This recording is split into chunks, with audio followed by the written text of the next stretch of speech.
హరే కృష్ణ. మనం గత వారం చూసాం. ఆ, పరమ పూజ్య రాధానాథ స్వామి మహారాజ్, అప్పట్లో ఆయన పేరు రిచర్డ్. ఆయన బృందావనం వెళ్ళారు. ఆ బృందావనంలో ఒక బాబా చెబుతారనమాట, మౌని బాబా రాసి చూపిస్తారు. బయట వాళ్ళందరూ అనుకుంటారు బ్రజవాసులు పిచ్చి వాళ్ళని. మేము నిజంగా పిచ్చి వాళ్ళమే. మేము కృష్ణుడి కోసం పిచ్చి మాకు. మీరు కూడా కొన్నాళ్ళు ఈ బృందావనంలో ఉంటే మీకు పిచ్చి వస్తుందని చెబుతారు. తర్వాత ఆయనకి కొన్ని ఇంగ్లీష్ పుస్తకాలు కావాల్సి వచ్చాయి. కృష్ణుడి గురించి రామకృష్ణ హాస్పిటల్కి వెళ్తారు. వాళ్ళు ఆయన్ని భాను మహారాజ్ ఆశ్రమానికి పంపిస్తారు. దారిలో ఈ రాధా మదన్ మోహన్ మందిరాన్ని చూస్తారు. భాను మహారాజ్ ఆశ్రమంలో కొన్ని రోజులు. భాను మహారాజ్ అంటే ప్రభుపాదుల వారి గాడ్ బ్రదర్ అన్నమాట. ప్రభుపాదుల వారి గురు సోదరుడు. వాళ్ళిద్దరూ భక్తి సిద్ధాంత సరస్వతి ఠాగూర్ గారి శిష్యులు. ఆశ్రమంలో కొన్ని రోజులు ఉంటారు. తర్వాత ఆయనకు జ్వరం వస్తుంది. యమునా నది ఒడ్డున ఈ రాబందులు వచ్చి తినబోతాయి. చివరికి ఆయన ఎవరో ఒక ఆయన వచ్చి తీసుకెళ్తారు. ఆ, ఒక గోవులు కాపరి ఆయన్ని హాస్పిటల్లో చేర్పిస్తారు. అది తగ్గినాక మళ్ళీ భాను మహారాజ్ ఆశ్రమంకి వస్తారు. వాళ్ళ అమ్మా నాన్నలు ఉత్తరాలు రాస్తారనమాట. త్వరగా ఇంటికి రా, మా హృదయాలు బద్దలైపోతున్నాయి, నువ్వు ఆ విధంగా డబ్బులు లేకుండా ఎక్కడో గుహల్లో తిరుగుతూ ఉంటే మేమేం తప్పు చేశాము, త్వరగా తిరిగిరా. అవన్నీ చదివి ఇంకా ఆయన వాళ్ళ అమ్మా నాన్నలకి ఉత్తరాలు రాస్తారనమాట. మనం నమ్మిన దాన్ని మనం పాటించాలి. నేను ఈ జీవితంలో భగవంతుడి మీద ప్రేమ పెంచుకోదలుచుకున్నాను. దానికోసం ప్రయత్నిస్తున్నాను. త్వరలో వస్తాను ఇంటికని రాస్తారు. తర్వాత నీమ్ కరోలి బాబాని కలుస్తారు. నీమ్ కరోలి బాబాకి భూత భవిష్యత్తు వర్తమాన కాలాలన్నీ తెలుస్తాయి. ఒకే సమయంలో రెండు చోట్ల ఉంటారు. ఈ ఊర్లో కూడా ఉంటారు, వేరే ఊర్లో కూడా ఉంటారు. ఆ కింద కూర్చొని ఉన్నారు. ఆయన హార్వర్డ్ యూనివర్సిటీలో ప్రొఫెసర్. ఆయన ఆయన కొన్ని మందు తీసుకొస్తారనమాట, డ్రగ్స్ తీసుకొస్తారు. నీమ్ కొరాలి బాల వాటన్నిటిని అలాను మింగేస్తారనమాట, పిప్పర్మెంట్ మింగినట్టు వేసుకున్నట్టు నోట్లో. అయినా ఏం కాదు. తర్వాత మనం చూసాము ఆయనకి భాను మహారాజు పేరు ఇస్తారనమాట. దీక్ష ఎవరు ఆశ్రమంలో అందరూ నీకు ఒక ఆధ్యాత్మిక పేరు ఇవ్వమన్నారని చెప్పి రతిన్ కృష్ణదాస్ అని పేరిస్తారు. తర్వాత గుండు చేయించుకోమంటే ఆయన గుండు చేయించుకునేది నేను గురువును కలిసినాకే, ఇప్పుడే చేయించుకోను అంటారు. సరే కనీసం జుట్టు కత్తిరించుకో అంటే ఒక జుట్టు కత్తిరించి ఆయన షాపుకి వెళ్తే వాళ్ళందరూ ప్రయత్నించి చివరికి ఈ మొక్కలు కత్తిరిస్తారు కదా, ఆ కత్తెర తీసుకొచ్చి కత్తిరిస్తారు. తర్వాత ఆయన ఘనశ్యామ్ బాబా అని ఒక సాధువునుగా, తర్వాత ఆయన ఆశ్రమం నుండి బయటకు వచ్చేస్తారు. ఎందుకంటే ఒక ఆయన తిడతారనమాట, మా గురువు గారు దీక్ష ఇస్తారంటే తీసుకొని అన్నావంట ఏందని. అది చూసి ఆయన బయటకు వచ్చేస్తారు ఆశ్రమం నుండి. అలాగే యమునా నది ఒడ్డున ఉండటం, యమునా నది ఒడ్డు నుండి వేరు వేరు చోట్లకు వెళ్ళటం. ఆ సమయంలో ఈ ఫోటోలో ఉన్నారు కదా ఇటు సైడు, ఆయన ఘనశ్యామ్ బాబా. ఆ ఘనశ్యామ్ బాబా చిన్నప్పుడే వ్రజ బృందావనం వస్తారు వాళ్ళ అమ్మా నాన్నలతోటి ఏదో యాత్రకి. ఆ యాత్ర అయిపోయినాక వాళ్ళ అమ్మా నాన్నలు వెళ్ళిపోతుంటారు ఇంటికి. ఈయన నేను రాను అంటారు. నేను ఇక్కడే ఉంటాను అంటారు. అదేంది ఇక్కడ ఎలా ఉంటావు, ఇది యాత్రకు వస్తాం, 4 రోజులు ఉంటాం, వెళ్తాం, ఇక్కడ ఉండటానికి కాదు, పద అంటారు అనమాట. ఈయన నేను రాను అంటారు. ఇక వాళ్ళు బతిమలాడి చివరికి బెదిరిస్తారనమాట. నువ్వు రాకపోతే నీకు ఆస్తిలో సిల్లిగా అవ్వకూడేమో. ఈయన కూడా చెబుతారనమాట, నాకేమీ అవసరం లేదు ఆస్తిలోది, ఆ, నేను రానుగాక రానంటారు. ఇంక వాళ్ళ అమ్మా నాన్నలు బాధతోటి ఆ, తిరిగి వెళ్ళిపోతారు ఇంటికి. ఇంక ఈయన ఆడే చెట్ల కింద ఉంటూ భిక్షాటన చేసుకుంటూ సాధువులా జీవిస్తూ ఒకరోజు భూమి మీద శ్రీరాధ అని రాసి ఆ పేరు మీద, ఎందుకంటే భగవంతుడి పేరు, భగవంతుడు వేరు కాదన్నమాట. శ్రీమతి రాధారాణి ఆమె పేరు వేరు కాదు. ఆ పేరు రాసి ఆ పేరు దగ్గర పూలు పెట్టి రోజంతా ఆమె శ్రీరాధ అని జపం చేసి చివరికి రాత్రి సాయంత్రం పూట పేరును తుడిపేస్తారు. తుడిపేసినప్పుడు ఆయన చేతికి ఏదో గట్టిగా తగిలింది. చూస్తే అది బంగారం లాగా అనిపిస్తుంది.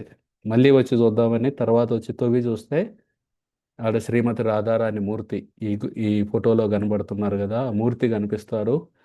ఆ పక్కన తవ్వితే కృష్ణుడి మూర్తి దొరికిద్ది. ఆ మూర్తి మీద కింద రాసి ఉంటుంది గోపీజన వల్లభ అని. ఆ విధంగా ఆ రెండు మూర్తుల్ని తీసుకొని ఆయన, నేనే ఆల్రెడీ చెట్ల కింద భిక్షాటన చేసుకుంటూ బతుకుతున్నాను, ఇప్పుడు నాకు తోడు ఇంకొక ఇద్దరు వచ్చారు అని ఆ చెట్ల కింద పెట్టి అలా ఉంటూ అందరూ ఎవరో ఒకరు ఏదన్నా ఇస్తే ఆ డబ్బుతోటి నైవేద్యం పెట్టుకోవటం వాటికి, ఆ మూర్తులకి, అలా జీవిస్తుంటే ఒక కుటుంబం చూస్తారన్నమాట. ఒక ఫ్యామిలీ వాళ్ళు చూసి, అరే భగవంతుడు అట్లా చెట్టు కింద ఉన్నారు, వానబడ్డా తడుస్తున్నారు, ఇట్లా బాగలేదని చెప్పి వాళ్ళ ఇంట్లోనే ముందు గది ఈయనకి ఇస్తారనమాట. ఈ ముందు గదిలో మీ మూర్తులను పెట్టుకొని మీరు కూడా ఏడే ఉండి సేవ చేసుకోండి. మిగతా గదుల్లో ఆ కుటుంబం ఉంటారు. వరండా ఉండేది. ఆ వరండాలో గుండా వాళ్ళు ఇంట్లోకి వెళ్తుంటారు. ఆ, ఈయన సరే అని చెప్పి ఆడ ఉంటారన్నమాట. అప్పుడు ఈయన ఈ రతిన్ కృష్ణదాస్, ఈ రిచర్డ్కి పరిచయం అవుతారు ఘనశ్యామ్ బాబా. ఈయన వెళ్ళి ఆ రోజు దర్శనానికి వెళ్ళినప్పుడల్లా ఆయన చాలా ఆనందపడుతుంటారు ఘనశ్యామ్ బాబా. ఓ వచ్చావా, రా రా దర్శనానికి అని చెప్పి ఆ, దేవుడికి నైవేద్యం పెడుతుంటారు. ఆయన రోజు ఒక 3 రొట్టెలు, ఆ 3 రొట్టెలు ఈయనకి కూర్చోబెట్టి ఈయనకి ఇస్తుంటారు అనమాట. ఈ గోపీజన వల్లభ యొక్క అతిథివి నువ్వు, నువ్వు తినాలి ఇవి అని చెప్పి ప్రసాదం ఇస్తూ ఉంటారు అనమాట రోజు. అలా తింటూ ఉంటారు చపాతీలు, మూడు చపాతీలు ఇస్తుంటారు రోజు. ఈయనకు తెలిసిన ఒక సాధువు ఉంటారు. ఆ, యమునా నది ఒడ్డుకెళ్ళి ఆ, ఎప్పుడు కలిసినా హరి బోల్ హరే కృష్ణ అంటుంటారు. ఈ రోజు మాత్రం అనరు అనమాట. కొంచెం కోపంగా చూస్తారు ఈయన్ని.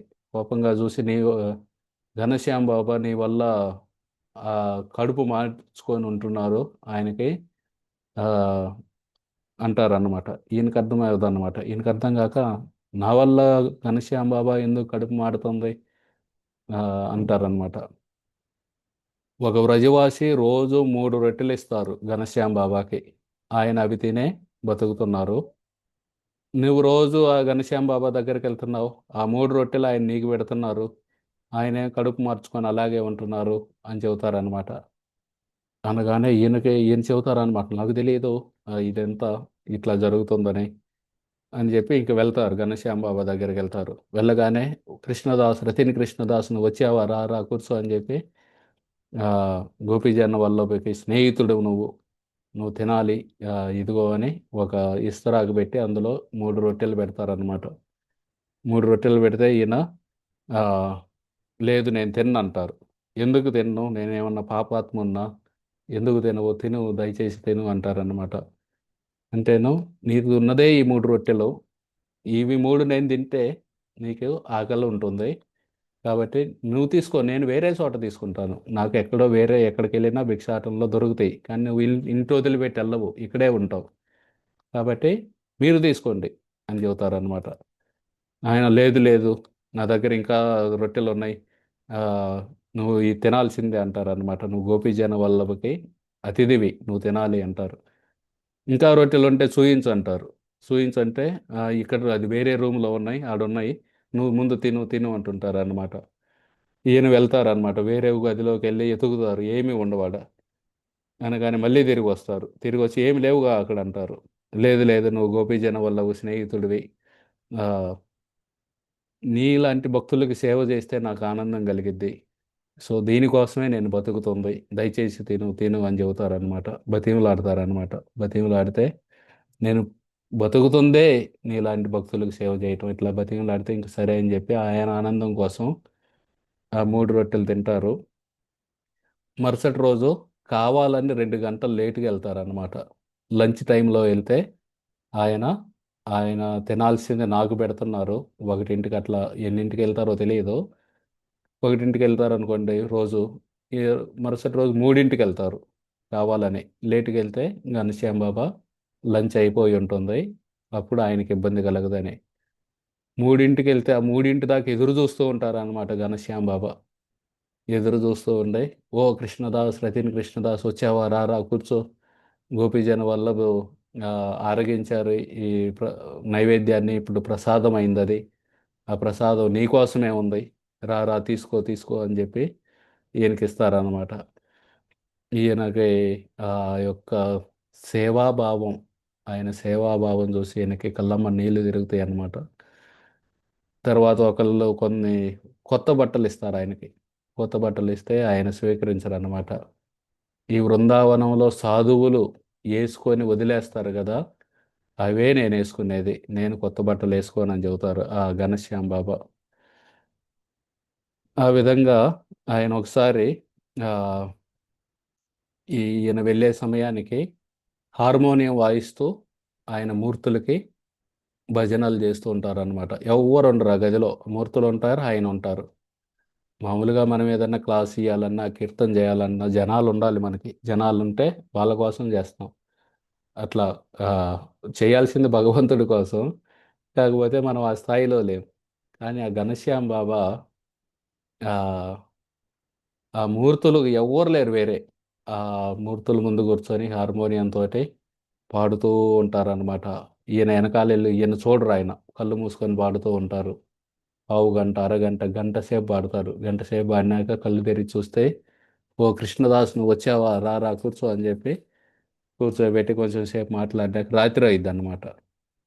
రాత్రి అయిపోయి ఇంకా సరే నువ్వు ఈ మూర్తుల్ని పడుకోబెట్టు. వాళ్ళకి బెడ్డుంటుంది. రాధా గోపీజన వల్లభకి బెడ్డుంటుంది. ఆ బెడ్ మీద పడుకోబెట్టు. నేను మొయ్యలేకపోతున్నాను వాళ్ళని. అనగానే 50 ఏళ్ల నుండి నేనలా వాళ్ళని పడుకోబెట్టేవాడిని రాత్రిపూట.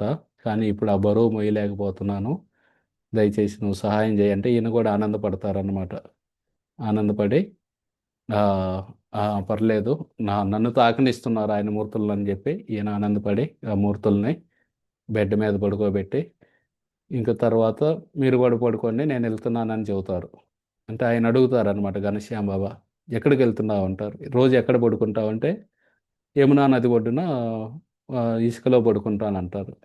బయట చలిగా ఉంది గదా! అక్కడెలా పడుకుంటావు అంటే, నాకు అలవాటే రోజు అక్కడే పడుకునేదంటారు. ఈ ఒక్క రోజుకి ఇక్కడ పడుకో అంటారనమాట. ఆయన లేదు లేదు నాకక్కడ అలవాటే నేనక్కడ పడుకుంటానంటే, ఘనశ్యామ్ బాబా లేదు లేదు నువ్వు గోపీజన వల్లభకి అతిథివి. ఈ ఒక్క రోజుకి ఇక్కడ పడుకో అంటారు. సరే అని జెప్పి ఆయన ఆ గది ఉంటుంది గదా! దేవుడి గది ముందు వరండా ఉంటుంది. ఆ వరండాలోనే పడుకుంటారు ఘనశ్యామ్ బాబా. ఆ కుటుంబం ఎవరైతే ఆ గది ఇచ్చారో వాళ్ళు లోపలికెళ్ళటాలు ఇలా బయటికెళ్ళాలన్నా ఆ వరండాలో గుండా ఎళ్తూ ఉంటారు. ఈయన చుట్టూతా. అక్కడే ఈళ్ళిద్దరు పడుకోవాలి ఆ వరండాలో. ఇంక సరే పడుకోవటానికి రెడీ అవుతారు. వెంటనే ఈ ఘనశ్యామ్ బాబా దగ్గర ఒక దుప్పటి ఉండిద్ది. ఆ దుప్పటి ఈయనకిస్తారనమాట. "నువ్వు ఇది కప్పుకో" అని. ఈయన చెబుతారు, "ఇది మీ దుప్పటి. మీరు కప్పుకోండి. మీరు పెద్దవాళ్ళు, ముసలివాళ్ళు చలి ఉంది. మీరు కప్పుకోండి" అంటారు. "లేదు లేదు నువ్వు గోపీజన వల్లభకి అతిథివి, స్నేహితుడివి. నువ్వు కప్పుకోవాలి.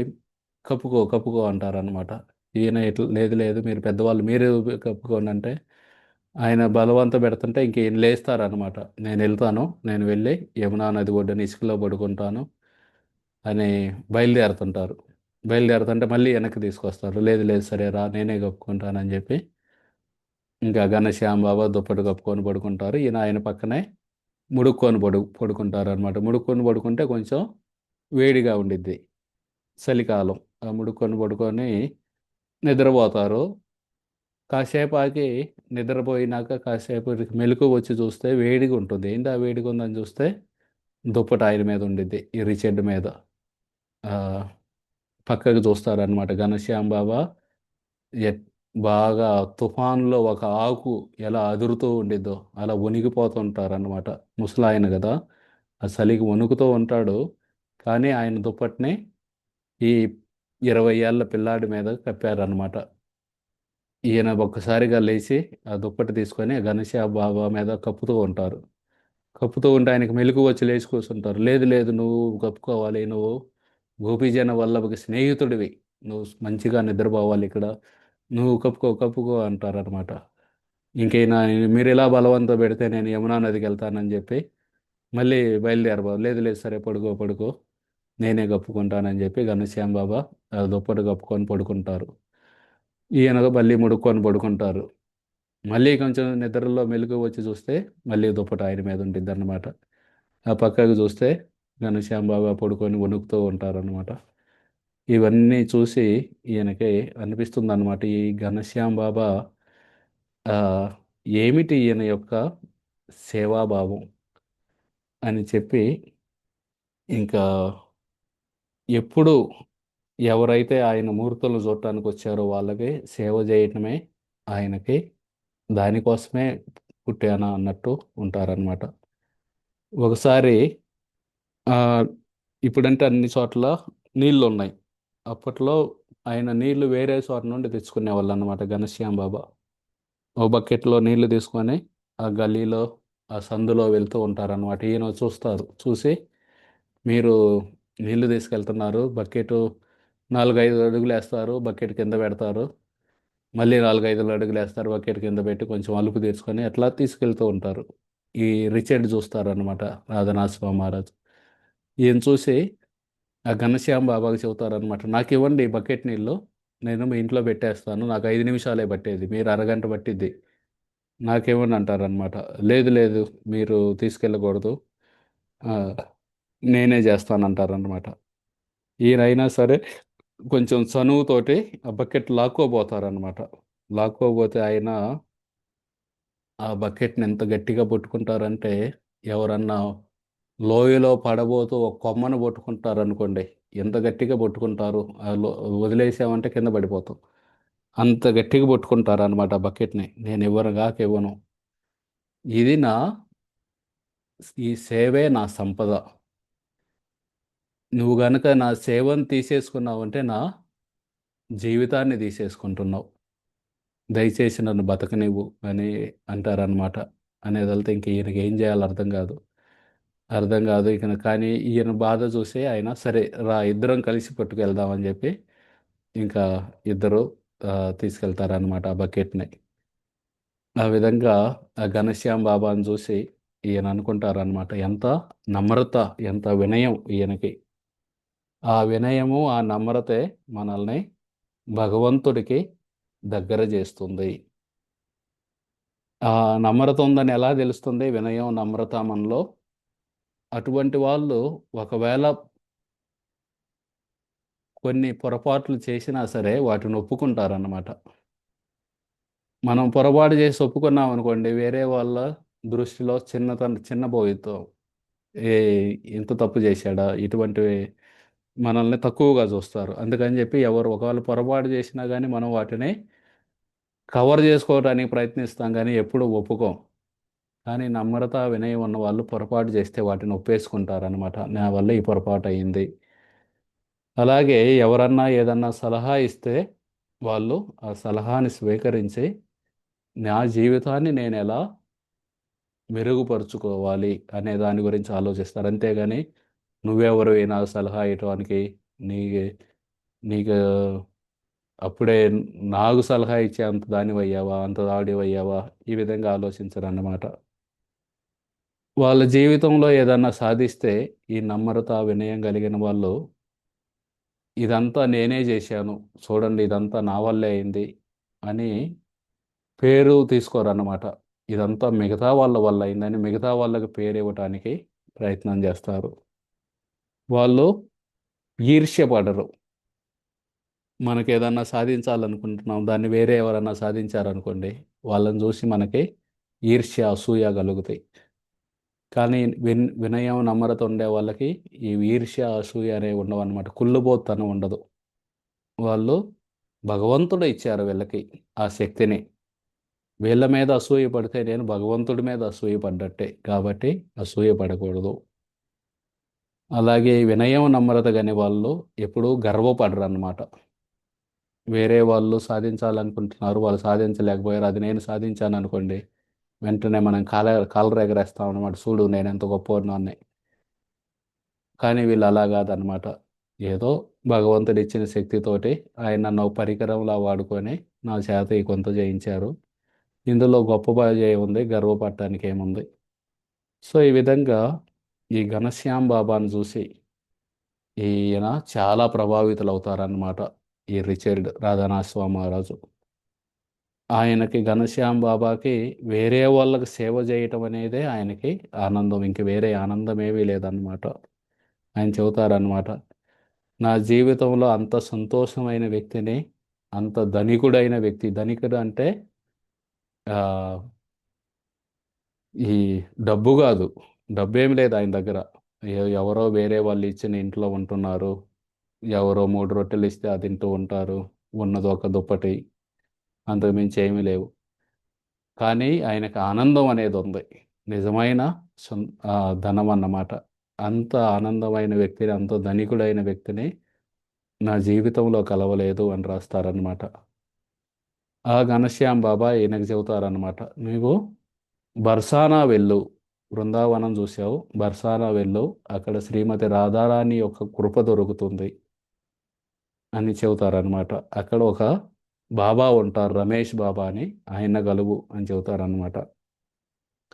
సరే అని చెప్పి ఈయన ఆ, నిత్య ఘనశ్యామ్ బాబా చెప్పారని చెప్పి బర్సానా వెళ్తారు. బర్సానా వెళ్ళి శ్రీజీ మందిరంలో దర్శనం చేసుకుంటారు ఫస్ట్. శ్రీజీ మందిరంలో దర్శనం చేసుకొని ఆ, తర్వాత వేరే కొండ మీదకి వెళ్ళి అలా చివరికి మానుగాడుకు వస్తారనమాట. మానుగాడుకు వస్తే ఆడ ఒక పాత ఆ, గదిలా ఉంటుంది, బిల్డింగ్. అందులోకి వెళ్తారనమాట. వెళ్తే ఆ చీకట్లో ఒక చెక్క పూజ గది ఉంటుంది. దాంట్లో ఒక వెలిసిపోయిన కృష్ణుడి ఫోటో ఉంటుంది. అంతలోకే ఎవరో చెబుతారనమాట, "నువ్వు చాలా దూరం నుండి వచ్చావు, నీకు స్వాగతం ఇక్కడ" అని. వెనక్కి తిరిగి చూస్తే ఈయన ఉంటారనమాట, రమేష్ బాబా. రమేష్ బాబాని అడుగుతారు, "ఇదేంది ఈ ప్లేస్" అంటే, "ఇది మానుగఢ్. ఈ మానుగఢ్లో శ్రీమతి రాధారాణి కృష్ణుడి మీద కోపంతో అలుగుతారు. ప్రేమ ద్వారా వచ్చిన కోపం అన్నమాట అది. మనందరికి కూడా కోపం వచ్చింది. ఎందుకు? మన కోరికలు తీరకపోతే. ఎవరైనా భార్య ఉందనుకోండి, భర్తకు చెప్పిందనుకోండి, చీర తీసుకురా అని, తేలేదనుకోండి, ఆ కోరిక తీరలేదు కాబట్టి వెంటనే కోపం వచ్చింది. కానీ శ్రీమతి రాధారాణి యొక్క కోపం ప్రేమతోటి వచ్చిన కోపం అన్నమాట. ఆ కోపంలో ఆమె అలిగితే కృష్ణుడు అక్కడికి వస్తారన్నమాట, ఆమెని బతిమిలాడటానికి. అది మానుగఢ్. అక్కడ ఈ రమేష్ బాబా 21 సంవత్సరాల నుండి ఉంటున్నారు అప్పుడు, 1971లో. దాని తర్వాత ఆ రమేష్ బాబా బయటకు వచ్చి కీర్తన చేస్తారు. చాలామంది పిల్లలు ఉంటారట, ఒక 20 మంది పిల్లలు. అందరు కీర్తన చేసి డ్యాన్స్ చేసి, అందులో ఒక పిల్లాడు ఈ రిచర్డ్ని పట్టుకొని తీసుకెళ్తారు. "మేము ఒక గుడి కట్టుకున్నాం, రా చూద్దువు గాని" అని చెప్పి తీసుకెళ్ళి చూపిస్తారనమాట. 4 బొంగులు వేసి ఉంటాయి, పైన 2, 3 తాటాకులు వేసి ఉంటాయి, లోపల ఒక కృష్ణుడు, ఆవు ఫోటో ఉంటుంది.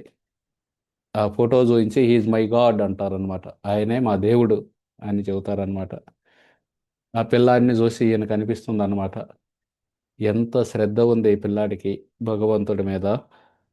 ఆ పిల్లాడితో పోలిస్తే నేను ఒక మహా అయితే యాంటాగనిస్ట్ అంటే దేవుడు ఉన్నారు, దేవుడు ఉన్నారు కానీ, ఉన్నారో లేరో నాకు తెలియదు. ఉన్నా సరే ఆయన ఆయన లోకంలో ఉన్నారు, నేను నా లోకంలో ఉన్నాను. నేను ఆయన డిస్టర్బ్ చేయను, ఆయన నన్ను డిస్టర్బ్ చేయకూడదు, ఇలాంటి వాళ్ళని అంటారనమాట. ఆ పిల్లాడి ముందు, ఆ పిల్లాడి శ్రద్ధ ముందు నేను అలా కనబడ్డాను నాకు నేను అని ఒక ప్రార్థన చేస్తారనమాట. ఆ పిల్లాడిలాగా నాకెప్పుడు వస్తుంది స్వామి నీ మీద శ్రద్ధ అని. ఇంకా రమేష్ బాబా తోటి సఖీ శరణ్ బాబా అని ఇంకొక ఆయన సాధువు, వాళ్ళిద్దరు ఉంటూ ఉంటారనమాట. ఆ సఖీ శరణ్ బాబా అని అడుగుతారు ఈయన రమేష్ బాబా గురించి చెప్పమని. అప్పుడు ఆయన చెబుతారు, "ఈ రమేష్ బాబా అలహాబాదులో పుట్టారు. ఆయనకి సంగీతంలో చాలా ప్రావీణ్యుడు అనమాట." ఎంత ప్రావీణ్యుడు అంటే, ఆయనకి నేషనల్ లెవెల్ అవార్డు వచ్చింది 12 ఏళ్ల వయసులో. జాతీయ పురస్కారం వచ్చింది సంగీతానికి. తర్వాత ఆయన క్లాసులు చెప్పేవాళ్ళు అనమాట. పెద్ద పెద్ద పండాలు వేసి వేల మంది అటెండ్ అయ్యేవాళ్ళు ఆయన క్లాసులు. 16 ఏళ్ళు 17 ఏళ్ళ వయసులో చెబుతూ ఉంటే.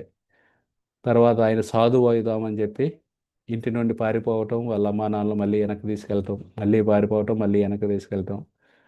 చివరిగా 1950లో పారిపోయి గోవర్ధన్ వస్తారు. గోవర్ధన్ వచ్చి వాళ్ళ గురువుని కలుస్తారనమాట. వాళ్ళ గురువు ఆయనకి రాధా చరణ్ దాస్ అని నా పేరిస్తారు, నువ్వు వెళ్ళి బర్సానాలో ఉండమని చెబుతారు. అందరూ ఆయన్ని రమేష్ బాబా రమేష్ బాబా అంటుంటారు. ఆయన 1950 నుండి 1971 వరకు 21 ఏళ్ళు అక్కడే ఉన్నారు. అప్పుడు ఈయన కలుస్తారు, వెళ్ళి రిచర్డ్ వెళ్ళి కలుస్తారు. కలిసి ఆయన అడుగుతారనమాట, "మరి మీరు ఎందుకు అంతమంది వేల మంది మీ క్లాసులు అటెండ్ అవుతుంటే అంత పేరు ప్రఖ్యాతులు అవన్నీ వదిలేసుకొని ఇక్కడికి ఎందుకు వచ్చారంటే శ్రీమతి రాధారాణి పిలిచింది నన్ను, అందుకే వచ్చాను. దానివల్ల మా గురువు గారిని కలిశాను, ఇక్కడ ఉండే అవకాశం దొరికింది నాకు అని చెబుతారన్నమాట. ఆ విధంగా వీళ్ళు రోజు ఆ,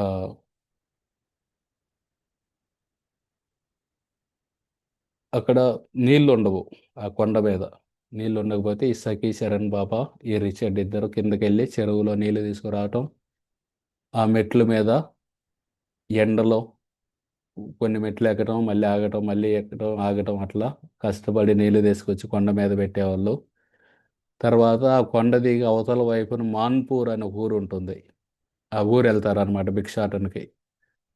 ఏ ఇంట్లోకి వెళ్ళినా సరే ఇస్తారు వాళ్ళకి ఆ, భిక్షాటన. రమేష్ బాబా చాలా ప్రసిద్ధి ఆడ.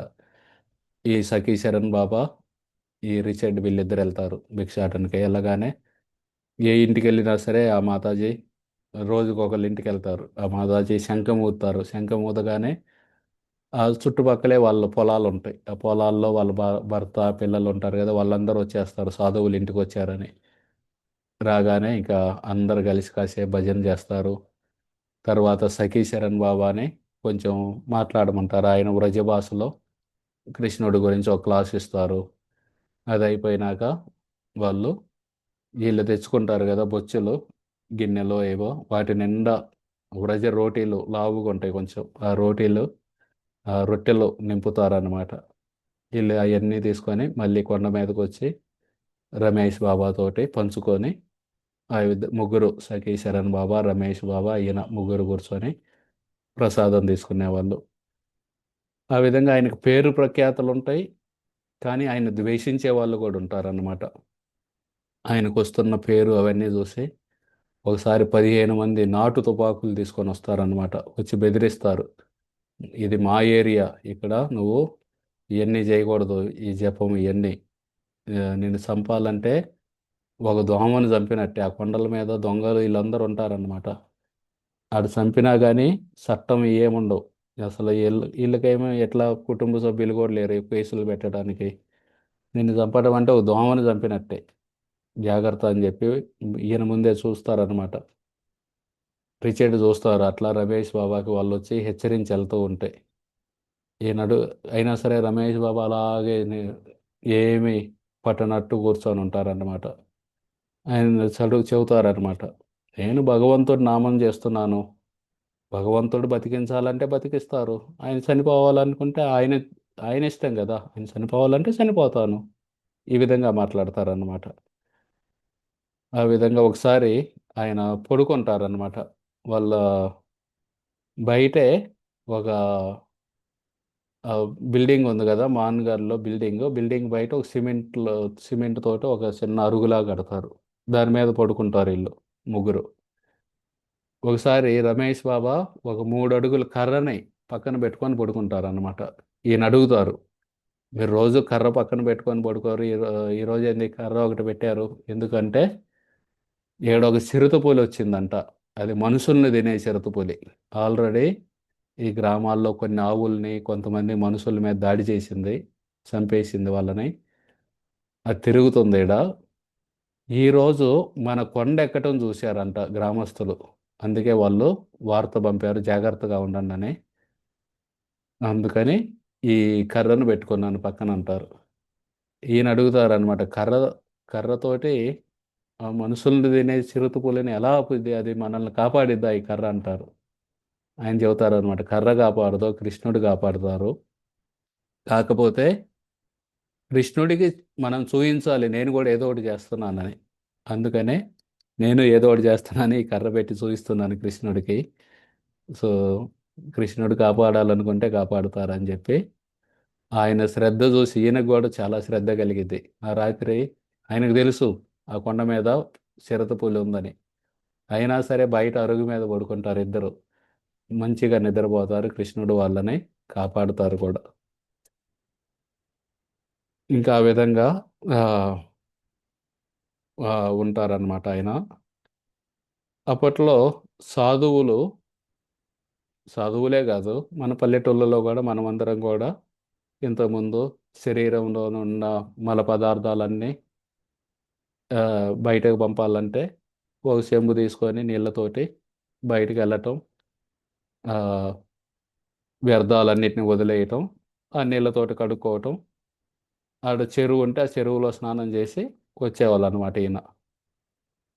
అలా ఆ, అక్కడే లోకల్ శానిటరీ డిపార్ట్మెంట్ అంటే పందులు, పందులు వచ్చి వెంటనే వాటిని తినేస్తాయి, మొత్తం క్లీన్ అయిపోతుంది.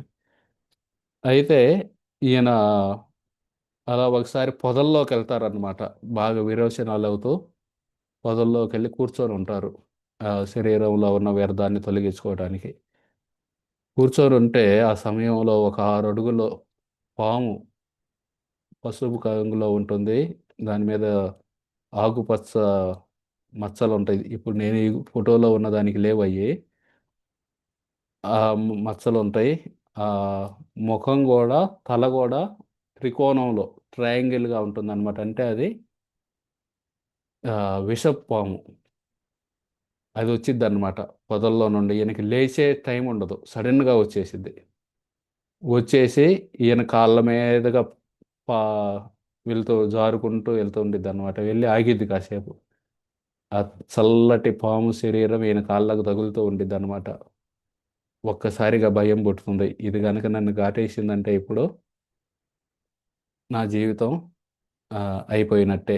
ఇటువంటి పరిస్థితుల్లో ఇక్కడ ఆ, చనిపోతానా అని భయం కలుగుతుంది.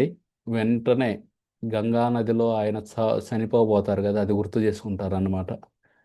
గంగా నదిలో ఎదురీదుతూ ఆ, చివరికి వదిలేస్తారు, ఇక నేను అయిపోయాను ఇక్కడ అని చెప్పి వదిలేసి చనిపోయే సమయంలో నీళ్ళలోకి మునిగిపోతారు. అప్పుడు ఆయన హరే కృష్ణ మహామంత్రాన్ని గుర్తు చేసుకుంటే తర్వాత ఆయనకు అర్థమైంది ఆ బోటు ఆయన ఏం చెబుతున్నాడు అని అర్థమై బయటకు వస్తారు. ఏడు కూడా అదే, వెంటనే హరే కృష్ణ కృష్ణ కృష్ణ హరే హరే, హరే రామ రామ రామ హరే హరే అనే మంత్రాన్ని చదువుతారనమాట. అలా ఎప్పుడైతే మంత్రం చదివారో వెంటనే ఆయనలో ఉన్న భయమంతా తొలగిపోయింది. భయమంతా తొలగిపోయింది. ఆయన ఇంక నా పాము కూడా కాసేపు ఆగి ఈయన కళ్ళి చూస్తుంది, మళ్ళీ పొదల్లోకి వెళ్ళిపోయింది. ఈయన అనుకుంటారనమాట, ఎలాగైతే చిన్నపిల్లలు వాళ్ళకి ఏ ఆపద కలిగినా కానీ అమ్మా నాన్న యొక్క శరణం తీసుకుంటారు, అలాగే నాకు శరణం ఈ భగవంతుడి యొక్క నామాలు అని ఆ, అనుకుంటారనమాట. రమేష్ బాబా ఒకసారి అడుగుతారనమాట ఈయన్ని, నువ్వు అమెరికాలో ఏ ఊరు నుండి వస్తున్నావు అని. ఏం చెబుతారనమాట, చికాగో నుండి అని. రమేష్ బాబా ఒక్కసారిగా, అయ్యో అక్కడి నుండి వస్తున్నావా, అక్కడ ఆవులను చాలా చంపుతారే అని బాధపడతారనమాట. ఈయన కనిపిస్తుంది, ఈయన 10,000 కిలోమీటర్ల దూరంలో ఉన్నారు చికాగోకి, అయినా సరే అక్కడ ఆవులు చచ్చిపోతారని, చంపుతున్నారని ఈయనకు తెలుసు. ఎందుకంటే అమెరికాలో ఒకప్పుడు చికాగోలో పెద్ద జంతు వధశాల, స్లాటర్ హౌస్ ఉండేదన్నమాట. ఆ, ఈయనకి న్యూస్ పేపర్లు ఇవన్నీ చదవరు కానీ ఈయనకి అన్నీ తెలుసు అక్కడవి. ప్లస్ వాటి గురించి బాధపడుతున్నారు ఇక్కడ కూర్చొని. ఈ రమేష్ బాబా తర్వాత తర్వాత బృందావనంలో పెద్ద గోశాల పెట్టారు, బర్సానాలో ఎక్కడో. 60,000 ఆవులు ఉంటాయి అన్నమాట. అంత పెద్ద గోశాల పెట్టారు ఈయన. ఈయన అనుకుంటారనమాట, ఈయన గొప్ప సాధువు. ఈయన హిమాలయాల్లో ఉండటం లేదు కానీ హిమాలయాల్లో ఉన్న సాధువుకి ఈయనకి ఏమీ తేడా లేదు, ఈ విధంగా అనుకుంటారనమాట. తర్వాత ఆ, ఈయన రూపగోస్వామి సమాధికి వెళ్తారు. రూపగోస్వామి సమాధి దగ్గరికి వెళ్ళి దండం పెట్టుకుంటారనమాట. దండం పెట్టుకోగానే వెంటనే ఒక్కసారిగా ఆ సమాధిలో నుండి ఏదో ఒక అతీంద్రియ శక్తి, కనబడని శక్తి వచ్చి ఈయన ఆవహించినట్లు అనిపిస్తుంది అనమాట. ఆవహించినట్లు అనిపించి ఒక్కసారిగా ఈయనకి ఆ, శరీరం మీద ఉన్న ఎంట్రుకలన్నీ నిక్కబొడుచుకున్నట్టు నిక్కబొడుచుకుంటాయి, కళ్ళమ్మ నీళ్ళు వస్తూ ఉంటాయి, గొంతు గద్గదం అయిపోతూ ఉంటుంది. ఇంకా ఆ స్థితిలో ఆయన ఆ అనుభూతి వచ్చినాక ఆయన అనుకుంటారనమాట, నేను ఈ జన్మలో చేసేది భక్తి యోగం. అప్పటి వరకు ఒక మార్గాన్ని స్వీకరించలేదు. తిరుగుతున్నారు సంవత్సరం నుండి ఈ భారతదేశంలో వేరు వేరు ప్లేసులు, నేపాల్ ఇవన్నీ ఎన్నో యోగాలు ఉన్నాయి. కర్మయోగం, జ్ఞానయోగం, అష్టాంగ యోగం ఇట్లా. కానీ ఎప్పుడైతే ఆ రూపగోస్వామి సమాధి దగ్గర నమస్కరించారో, ప్రణామం చేశారో, వెంటనే ఆయనకి ఆ రూపగోస్వామి యొక్క కృప దొరుకుతుందన్నమాట.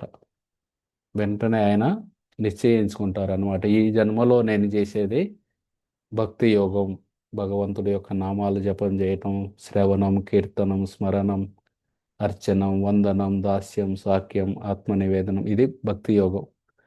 ఈ జన్మకి ఇదే నేను స్వీకరించేది అని ఆ, నిశ్చయించుకుంటారన్నమాట. ఆ విధంగా ఆయనకు రెండు, ఒకటి ఎటువంటి మార్గాన్ని పాటించాలి, రెండవది గురువు. అట్లీస్ట్ మార్గం అయితే క్లియర్ అయిపోయింది ఇప్పుడు. మార్గం అయితే భక్తి యోగమే నేను చేసేది ఈ జన్మకి, ఈ చివరి దాకా ఇదే చేస్తాను భక్తి యోగం. ఇంకా ఆ సమయంలో ఆయన ఆలోచిస్తూ ఉంటారన్నమాట. ఆయనకు వీసా అయిపోతూ ఉంటుంది, అమెరికా వెళ్ళాలి. మధుర వెళ్ళి వీసా ఎక్స్టెన్షన్ కోసం పెట్టుకుంటారు. పెట్టుకుంటే వాళ్ళు, మేము ఢిల్లీ పంపుతాం, ఢిల్లీ నుండి మీకు ఒక ఉత్తరం వచ్చింది. ఆ ఉత్తరంలో తెలిసిద్ది ఇస్తున్నారా లేదా అని. అప్పటి వరకు ఆ, ఈ రిసిప్ట్ ఉంది కదా, నువ్వు ఎట్లా అప్లికేషన్ పెట్టుకున్నావని, ఆ రిసిప్ట్ సరిపోయిద్ది. ఆ రిసిప్ట్ చూపించినా సరే నువ్వు భారతదేశంలో ఉండొచ్చు, ఆ లెటర్ వచ్చిందాక అంటారు. ఈయన సరే అని చెప్పి తిరిగి వస్తారు. ఈ సాధువులతోటి అందరితోటి ఆనందంగా జీవిస్తూ ఉంటారు బృందావనంలో. ఈయనకి ఒక లెటర్ వచ్చింది, అది ఎక్కడో ఆశ్రమానికి వెళ్ళిద్ది. ఆశ్రమంలో వాళ్ళు తెలియక దాన్ని ఎక్కడో పెట్టేస్తారు, ఈయనకి చెప్పరు. ఈయన ఏంది, లెటర్ రాలేదు కదా, లెటర్ వచ్చిన దాకా నా దగ్గర రిసిప్ట్ ఉంది కదా అని ఆనందంగా బతుకుతూ ఉంటారు ఆడ. కానీ అక్కడ ఏం జరిగింది, లెటర్ వచ్చింది కానీ ఈయనకు తెలియట్లేదు. ఈయనకు తెలియకపోయేదలితే ఆ లెటర్లో ఏం రాసి ఉంది, నువ్వు వెంటనే మథుర వచ్చి రిపోర్ట్ చేయని. ఈయనేం లెటర్ చదవలేదు కాబట్టి వెళ్ళలేదు మథురాకి రిపోర్ట్ చేయడానికి. అక్కడ ఇమ్మిగ్రేషన్ అధికారి ఉంటాడు కదా, ఆయన విపరీతమైన కోప్పడతాడనమాట. నా మాట ధిక్కరిస్తాడా, వీళ్ళకి రమ్మని చెప్పి లెటర్ రాశాం కానీ రాడా అని చెప్పి, ఇవన్నీ నేను తీసుకొచ్చి టార్చర్ చేసి చూపిస్తానని చెప్పి వస్తాడనమాట. వ్రజకి వస్తాడనమాట. వస్తే ఎతుకుతూ ఉంటాడు ఈయనకి. ఈయన ఎక్కడికి వెళ్ళినా అందరు చెబుతుంటారు, ఏ ఆ గవర్నమెంట్ ఆయన నీకోసం ఎతుకుతున్నాడు, ఆయన చాలా క్రూరుడు, జాగ్రత్తగా ఉండని. ఈయన అడుగుతారనమాట, ఎందుకు నా కోసం ఎతుకుతున్నారంటే, ఏదో లెటర్ వచ్చిందంట, నువ్వు ఆయన మాట వినలేదంటానే. ఈయనేమో నాకేం రాలేదే అనుకుంటారనమాట. అనుకొని ఇక ఎక్కడికి వెళ్ళినా సరే అందరూ అదే చెబుతుంటారు అనమాట.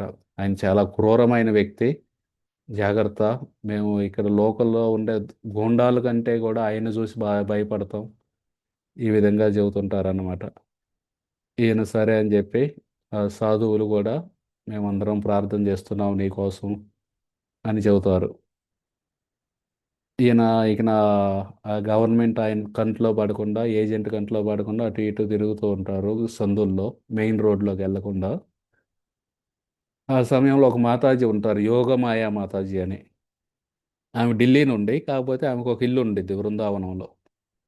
ఆమె అప్పుడప్పుడు బృందావనం వచ్చినప్పుడు అందరూ భక్తులందరూ ఆ ఇంట్లోకి వెళ్ళి భజన, కీర్తన ఇవన్నీ చేస్తూ ఉంటారు. అక్కడ ఒక ఆయన వస్తాడు, ఇంజనీర్. ఆయన అందరూ ఇంజనీర్ ఇంజనీర్ అంటుంటారు. ఆయన యాక్చువల్గా మెకానికల్ ఇంజనీర్ చదివారు, ఆయనకు పేరు ఏదో ఉంటుంది. కాకపోతే ఊర్లో అందరూ ఆయన్ని ఇంజనీర్ అంటుంటారు. ఆడున్న భక్తులందరికీ తెలుసు అనమాట, ఈ పాపం ఈ రీసెంట్ కోసం ఆ గవర్నమెంట్ ఆయన ఎతుకుతున్నాడు అని ఆ ఇంజనీర్కి చెబుతారనమాట. నువ్వు కొంచెం జాగ్రత్తగా చూసుకోగలవా, ఆ, ఈయన ఢిల్లీలో వీసా అప్లికేషన్ పెట్టుకున్నారు, ఆ లెటర్ వచ్చింది చూసుకోలేదు, కొంచెం ఇది చేయగలవంటే ఆయన సరే నేను చేసేస్తాను, అదేం పెద్ద ఇబ్బంది లేదులే, ఆ, నేను ఈయన తీసుకెళ్ళి ఢిల్లీ తీసుకెళ్ళి అవన్నీ సరి చేస్తానంటారు. సరే ఇప్పుడే వెళ్ళండి అంటారు, రాత్రిపూట బయలుదేరతారు అనమాట ఇద్దరు. ఆ, బయలుదేరి ఆ బస్ స్టాప్ దగ్గర నుంచుంటారు. నుంచోగానే కాసేపట్లోనే వస్తాడు ఆ గవర్నమెంట్ ఆయన వచ్చి, అరెస్ట్ చేయండి వీళ్ళనని. వచ్చి ఇంకా ఈ రిచర్డ్ యొక్క కాలర్ పట్టుకొని, కాలర్ కాదులే, ఈయన ఉత్తరీ చేసుకొని ఉంటారు కదా, ఆ పైది పెట్టుకొని ఆ గోడకేసి నెడతారనమాట. నెట్టి ఎంత ధైర్యం నేను చెప్పిన మాటలు, నా మాట వినవా నువ్వు అని చెప్పి తిడతా ఉంటాడు. అంతలో ఒక ఇంజనీర్ వచ్చి చెబుతూ ఉంటారనమాట. లేదు లేదు, ఇట్లా పొరపాటు అయింది, ఆయనకి ఉత్తరం రాలేదు, చూసుకోలేదు, అది ఇదని. నువ్వెవడు మధ్యలో వచ్చి అని ఆయన్ని గోడ కంటించి ఆయన ముఖం మీద తెగ్గొడతాడనమాట. నువ్వు వెళ్ళి ఇక్కడ నుండి, లేకపోతే నిన్ను కూడా అరెస్ట్ చేస్తామని. ఇక చివరికి బస్సు వచ్చింది. బస్సు రాగానే ఆ గవర్నమెంట్ ఏజెంట్ ఇవన్నీ రిచర్డ్ని తీసుకెళ్తాడు బస్సులోకి. మొదటి సెట్లోకి నెట్టేస్తాడు. నెట్టేసి పక్కనే కూర్చుంటాడు అనమాట. పక్కన కూర్చొని ఈయన చూస్తాడనమాట. ఆయన్ని లావుగా బాగా బలంగా పెరుగుంటాడు ఆయన. పెద్ద మీసం, పళ్ళన్నీ పుచ్చిపోయి ఉంటాయి. ఇంకొకసారిగా ఈయన కళ్ళి చూస్తాడనమాట. చూసి, ఇప్పుడు నువ్వు నా వాడివి, నేను నిన్ను తీసుకెళ్ళి కొరడాతో కొడతాను, నీకు అన్నం పెట్టను, నువ్వు జీవితం ఎందుకు జన్మెత్తావా అన్నట్టు చేస్తాను నీకు. ఈయన ఒకసారిగా మనసులో అనుకుంటారనమాట, నేను ఒక శాడిస్ట్ చేతిలో పడ్డాను, ఏం చేయాలి అని. ఇక నాకు ఈయన చెప్పి ఈయన ముఖం మీద ఉమ్మేస్తాడనమాట. ఈయన ఆ భూమి తుడుచుకొని, ఏంది నా బతుకు ఇట్లా, ఈయన చేతుల్లో పడ్డాను అని.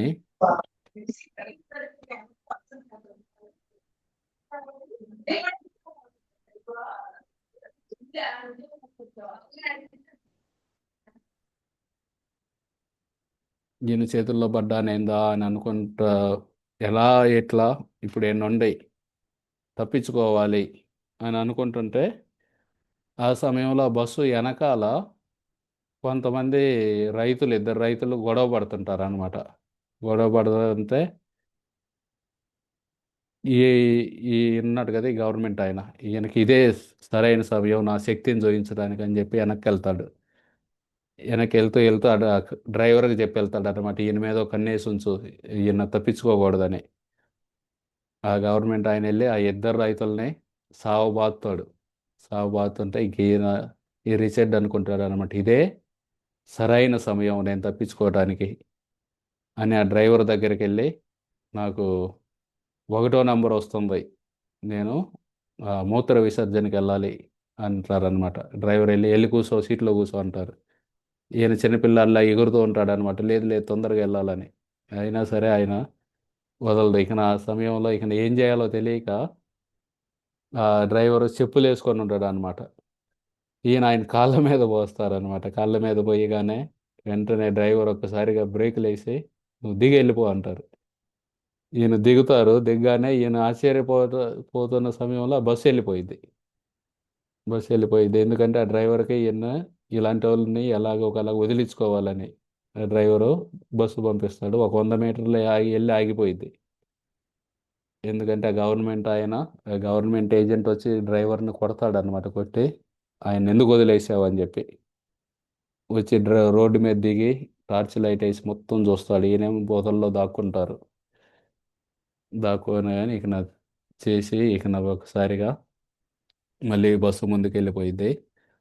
ఆ బస్సులో ఎక్కగానే ఒక ముసలామె ఇవన్నీ అనిద్ది అనమాట, నువ్వు గొప్పోడిని, బలవంతుని, అది ఇది అని చెబుతుంటా, ఒక చిన్న సాధువు నిన్ను ఓడిచ్చాడు కదా అని. అందరు నవ్వుతారనమాట. నవ్వగానే ఇంకా ఆ ఏజెంటు శపథం తీసుకుంటారనమాట, ఆయన ఎక్కడున్నా సరే నేను పట్టుకొస్తాను, పట్టుకొచ్చి ఆయనకి టార్చర్ చేస్తానని శపథం తీసుకుంటాడు. ఈయన ఇంక నా పొలాల్లో వాటిల్లో ఇట్లా దిగి చిన్నగా యోగమాయ మాతాజీ వాళ్ళ ఇంటికి రాగానే అప్పటికి ఆ ఇంజనీర్ వెళ్ళి చెబుతారనమాట, ఈయన అరెస్ట్ చేశారని. ఆ యోగమాయ మాతాజీ వాళ్ళందరూ అడుగుతారనమాట, ఏమైంది ఏమైంది, ఎలా తప్పించుకున్నావని. ఈయనకి సిగ్గుపడతారనమాట, ఆ, ఎలా తప్పించుకున్నా అని చెప్పడానికి.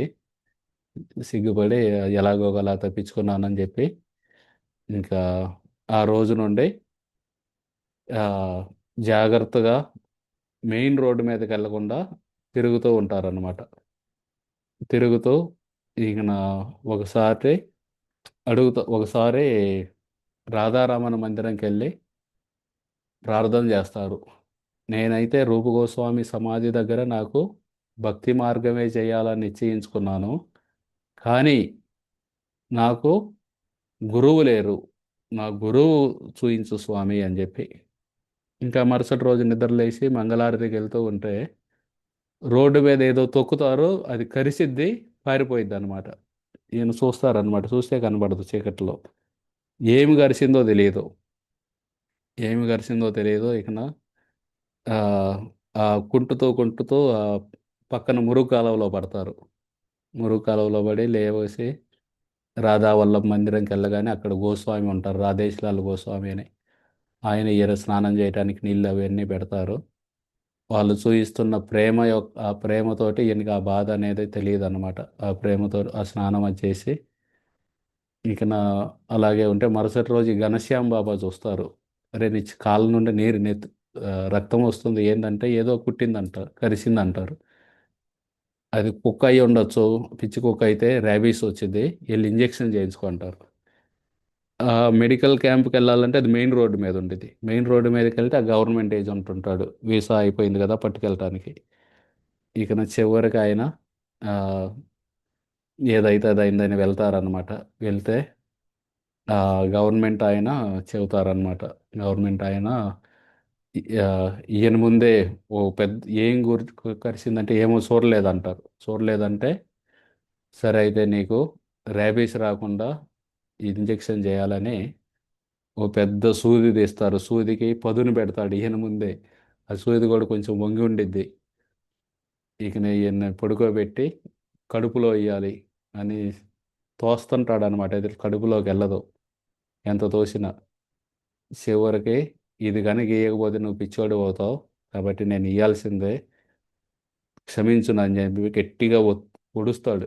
పొడవగానే ఒక్కసారిగా ఈయన శరీరం అంతా బల్ల మీద ఎగిరి పడిద్ది. అంత బాధ. ఇక ఆ ఇంజెక్షన్ చేసుకొని మరుసటి రోజు కూడా 13 ఇంజెక్షన్లు చేసుకోవాలంటే ఈయన నేను రానంటారు. ఎందుకంటే నేను ఇక్కడికి వస్తే గవర్నమెంట్ ఏజెంట్ ఉంటాడు, పట్టుకుంటారని. ఈయన వెంటనే ఒక ఉత్తరం రాసిస్తారనమాట. ఢిల్లీలో చూయించు, నీ వీసా ఎక్స్టెండ్ చేస్తారని. ఆ అందులో రాస్తారు, నేను డాక్టర్ని, ఈయనకి పిచ్చుకోక గరిచింది, ఈయనకి ట్రీట్మెంట్ ఇవ్వాలి, కాబట్టి ఈయన వీసా ఎక్స్టెండ్ చేయనని. ఈయన వెళ్ళి ఢిల్లీలో చూపించగానే వాళ్ళు వెంటనే వీసా ఎక్స్టెండ్ చేస్తారు. ఆ గవర్నమెంట్ ఏజెంట్ ఎవరైతే ఈయన ముఖం మీద ఉమ్మేసి ఈ టార్చర్ చేశారో ఆయన వేరే కేసులో బుక్ చేసి ఆయన్ని ఉద్యోగంలో నుండి తీసేస్తారు ఆ మరుసటి నెలలే. ఈయన తిరిగి వచ్చి 13 ఇంజెక్షన్లు చేసుకుంటారు. మొత్తం ఒక ఇంజెక్షన్ చేసిన దగ్గర మొత్తం నీలం రంగులో మారిపోయింది అనమాట మరుసటి రోజు వెళ్ళేదలితే. నాకు ఎందుకంటే గట్టిగా పొడిచారు కదా, అయినా సరే ఆ బాధతోటి ఇంకా చేసేదేం లేదు కదా. అలా తీసుకొని ఇంకా ఆయన ప్రార్థన చేస్తూ ఉంటారన్నమాట. ఒకరోజు పడుకొని ఉంటే యమునా నది ఒడ్డున ఆయనకి పీడకాలు వచ్చింది అనమాట. పీడకాలు ఏందో తెలుసా? అమెరికా వెళ్ళినట్టు అనమాట. మనందరికీ అదొక సుందరమైన కళ అమెరికా వెళ్ళాలనేది. ఈయనకి అది పీడకల అనమాట. పడుకొని ఉంటే అమెరికాలో పెద్ద మంచి ఇంట్లో పడుకున్నట్టు, లేచి బయటకు రాగానే అంటే టీవీ ఉండేది, వాళ్ళ బంధువులందరూ ఉంటారు. ఒక్కసారిగా ఉలిక్కి పడిలేస్తారనమాట. నేను బృందావనం నుండి ఎప్పుడు బయటికి వెళ్ళాను, అమెరికా ఎందుకు వెళ్ళాను అని చెప్పి బాధతోటి చెయ్యి ఇలా ఏదో తడిమితే ఆ యమునా నది యొక్క ఇసుక తగిలిద్ది. వెంటనే ఆనందపడతారనమాట. ఓ నేను ఇక్కడే ఉన్నాను, ఇక్కడే ఉన్నాను, అమెరికా వెళ్ళలేదని. ఆ, ఆనందంతో ఆయన నాకు భక్తి మార్గం అయితే దొరికింది కానీ గురువు దొరకట్లేదని అనుకుంటున్న సమయంలో ఒక ప్రభుపాదులు వారి శిష్యులు వచ్చి కలుస్తారనమాట. బాంబేలో క్రాస్ మైదాన్లో కలిశారు. ఆయన వచ్చి ప్రభుపాదులు వారు రేపు వస్తున్నారు బృందావనానికి, అమెరికా నుండి, ఆఫ్రికా నుండి, లండన్ నుండి, ఇట్లా వేరు వేరు దేశాల నుండి ఆయన శిష్యుల్ని తీసుకొస్తున్నారు బృందావనాన్ని. ప్రభుపాదుల వారు బృందావనం ఎందుకు వస్తున్నారంటే ఆయన ఉండేది బృందావనమే, ఆయన అమెరికా వెళ్ళక ముందు ఇక్కడే రాధా దామోదర మందిరంలో ఉండేవాళ్ళు అని చెబుతారనమాట. ఆ విధంగా మరుసటి రోజు ప్రభుపాదులు వారిని కలుస్తారు. కలిసిన తర్వాత ఏమైంది అనేది ఇంకొక క్లాస్ ఉంది, ఈ అమ్మఒడిలోకి పయనం పుస్తకం వచ్చే క్లాస్లో, దాంతో ముగిద్దాం మనం.